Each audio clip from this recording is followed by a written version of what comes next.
premier souvenir avec la pierre, c'est le souvenir avec un vieux maçon, de l'avoir regardé assembler ces pierres les unes avec les autres et faire en sorte que ce qui apparaissait comme étant de simples cailloux sont devenus des marches d'escalier, des dallages, des seuils. Je m'appelle Nicolas Claus, j'ai 33 ans et je suis tailleur de pierre à Beauvechain.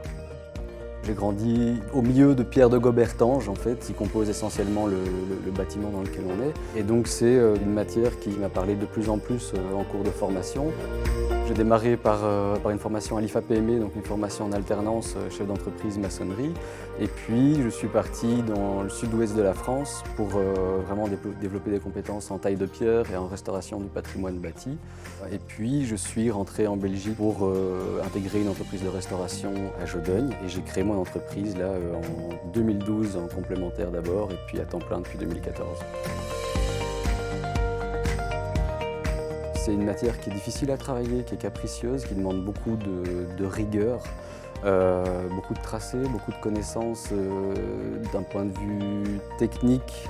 La première intervention, elles sont avec des machines de découpe et donc on va aller chercher une pierre brute pour finir par créer un bloc qui va nous permettre de pouvoir réaliser l'ouvrage. C'est à ce moment-là qu'on commence à rentrer dans la matière et donc vraiment à toucher, à polir, à tailler, à sonner.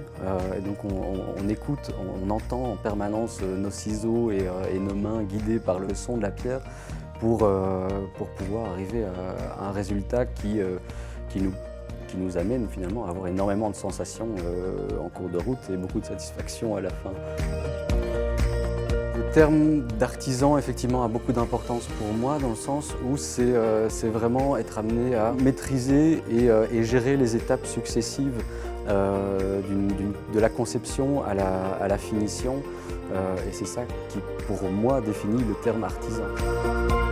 Pour moi, la particularité d'Ad Vitam Pierre SPRL, c'est la juxtaposition de plusieurs techniques, que ce soit la taille de pierre, la maçonnerie, les enduits à la chaux, l'argile et l'utilisation de matériaux naturels de manière générale, au profit de particuliers et du coup aussi ça passe par l'accompagnement et l'encadrement d'autoconstructeurs.